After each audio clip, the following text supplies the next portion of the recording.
Sergeant Cohen. Officer Lauren. You are the lucky rookie to work the very last shift.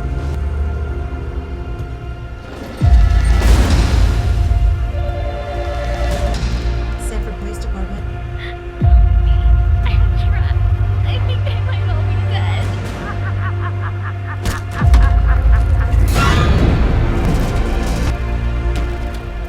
This is Officer Lauren of the old station. I'm investigating a DA. Hey. Hello.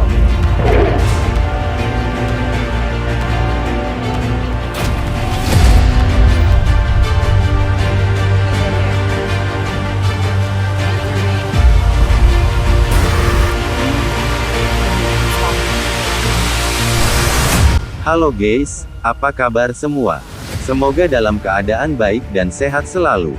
Pada video kali ini, saya akan menceritakan sebuah alur film dengan judul Last Shift.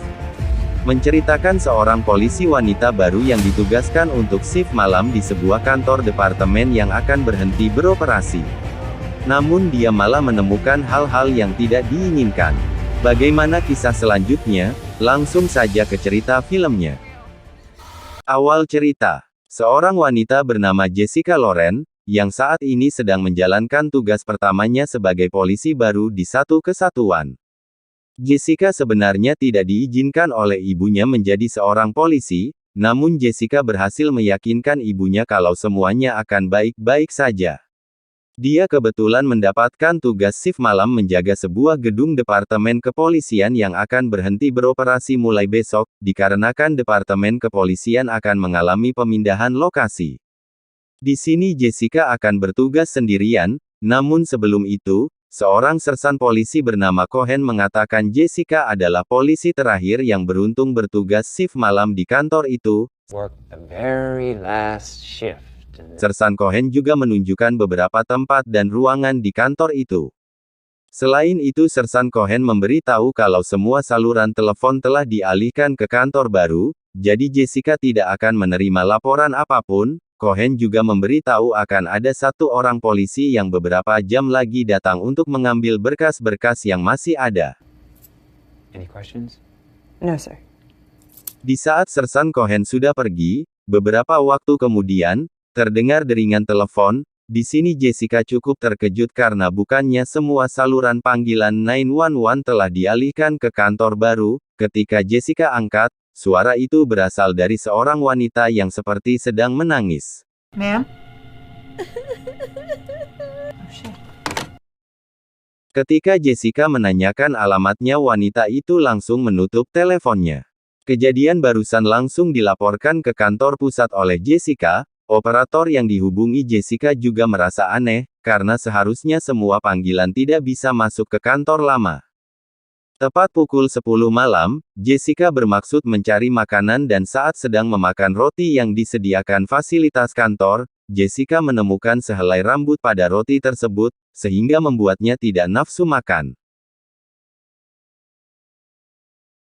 Ketika Jessica bermaksud berkeliling mengecek keadaan di luar, Jessica sangat terkejut ketika kembali ke dalam ruangan yang ternyata sudah berdiri sesosok gelandangan, yang membuat Jessica semakin jengkel. Gelandangan itu sedang buang air kecil di dalam ruangan tersebut. Setelah membersihkan kotoran gelandangan tadi, Jessica lalu mengecek bagian loker. Di situ Jessica melihat sebuah foto yang di dalamnya terdapat foto ayahnya.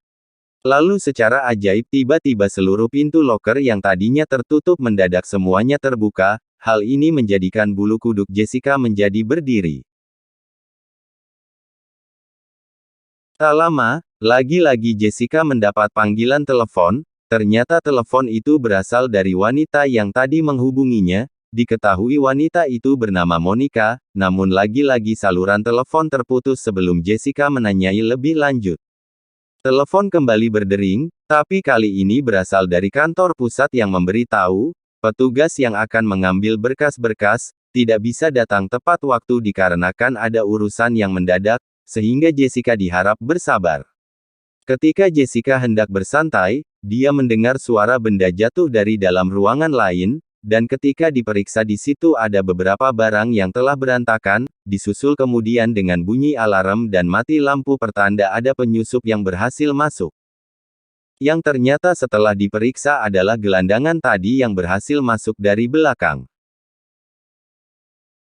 Namun ketika hendak diamankan dan dimasukkan ke dalam sebuah ruangan, gelandangan itu berusaha melawan Jessica, sehingga terpaksa menggunakan stun gun. Dan saat berhasil dimasukkan ke dalam ruangan, tiba-tiba Jessica terkurung di ruangan itu bersama gelandangan. Kemudian lampu pun padam kembali. Dan Jessica melihat penampakan yang membuatnya terkejut dan menjatuhkan senternya. Dikira senternya diambil oleh gelandangan, namun saat Jessica melihat ke belakangnya ternyata gelandangan itu masih dalam keadaan pingsan. Lalu lampu menyala kembali dan Jessica akhirnya bisa keluar. Tak tahan dengan teror-teror yang mengganggunya, Jessica hendak menelpon Sersan Cohen untuk berhenti bertugas di sini, namun dirasa dia akan dibilang lemah, dia lalu mengurungkan keinginannya itu. Ketika hendak mengunci pintu belakang, Jessica melihat ada seorang wanita tunasusila yang sedang merokok. Di sana Jessica sempat mengobrol dengan wanita itu.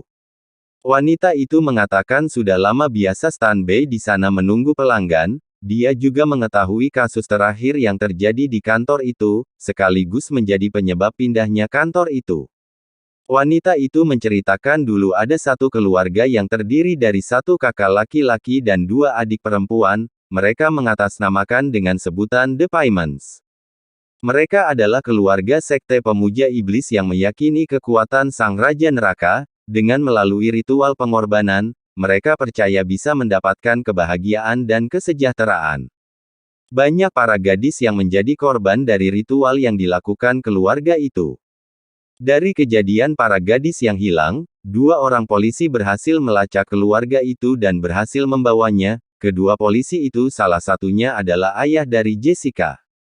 Saat kedua polisi itu menginterogasi mereka, ternyata keluarga itu berhasil membunuh kedua polisi tersebut. Setelah berhasil membunuh kedua polisi itu, mereka lalu melakukan bunuh diri dengan cara gantung diri di salah satu ruangan kantor ini. Namun yang mengejutkan jasad dari ketiga orang yang bunuh diri ini menghilang dan tak ditemukan sampai sekarang.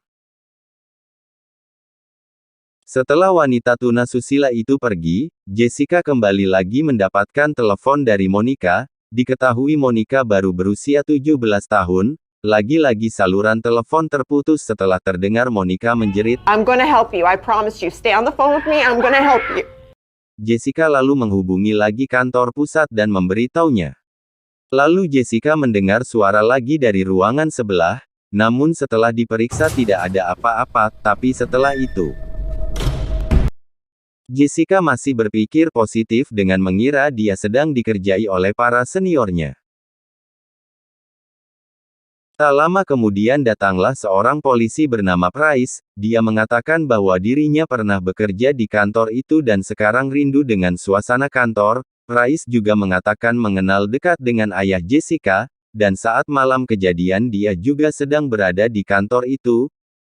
Jessica yang teringat dengan cerita wanita tunasusila tadi, langsung terperangah mendengar itu, lalu Price pun pergi entah kemana.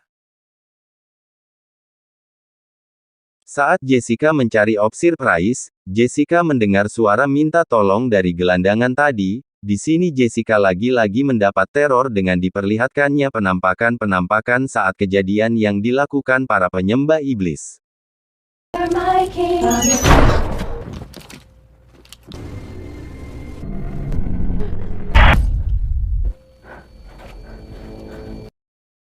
Tak tahan dengan semua itu akhirnya Jessica memberanikan diri menghubungi Sersan Cohen. Dia ingin digantikan dengan orang lain saja, namun Sersan Cohen menganggapnya terlalu berlebihan. Sersan Cohen juga mengatakan jika tidak melanjutkan tugas itu dengan baik, Sersan akan membuat laporan tentang Jessica yang tidak kompeten dalam bekerja.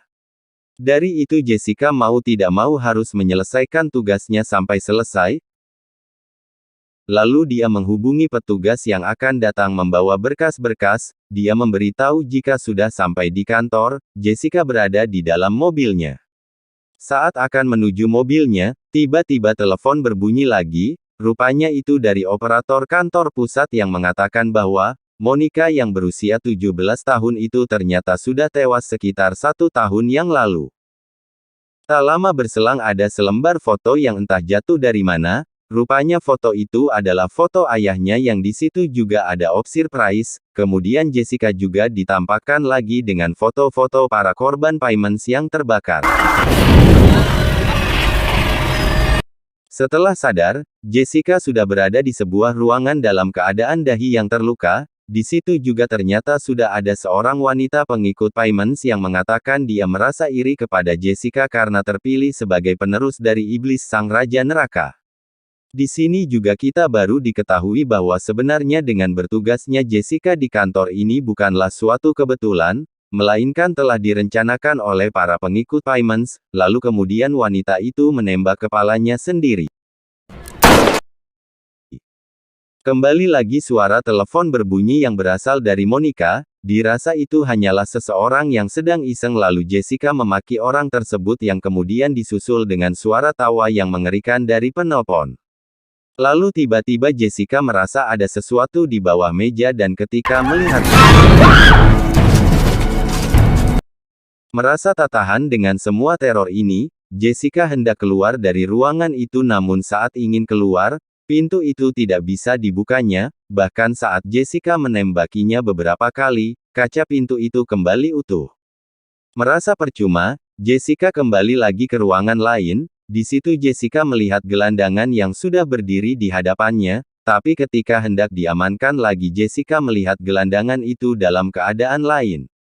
Seketika itu juga lampu mati dan jasad dari gelandangan itu menghilang. Namun beberapa langkah kemudian Jessica melihat gelandangan itu berada di ruangan yang sebelumnya Jessica masukkan, gelandangan itu dalam keadaan tewas tergantung, di ruangan itu juga ada tulisan-tulisan yang ditulis dengan darah. Kemudian Jessica diperlihatkan lagi dengan penampakan dari sesosok yang sepertinya korban dari payments, sehingga Jessica pun berlari ke ruangan lain. Kemudian Jessica mendengar lagi suara-suara dari sebuah ruangan yang ketika dilihatnya ada beberapa orang yang sepertinya adalah para pengikut dari payments. Para pengikut itu karena ketahuan, mereka berusaha lari, dirasa ini sudah keterlaluan, Jessica menembaki mereka.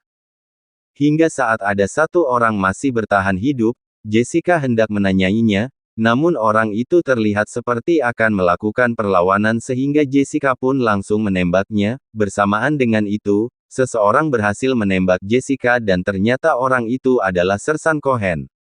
Dalam keadaan sekarat Jessica akhirnya menyadari bahwa orang-orang yang tadi ia tembaki ternyata para petugas yang akan mengambil berkas-berkas. Di sini juga baru terkuak bahwa Sersan Cohen adalah salah satu pengikut payment. Beberapa saat kemudian datanglah ketua dari payments yang dinyatakan telah menghilang oleh orang-orang, mereka akan menggunakan Jessica sebagai wadah dari kebangkitan Raja Neraka supaya bisa lahir ke dunia. Dan akhirnya film pun selesai.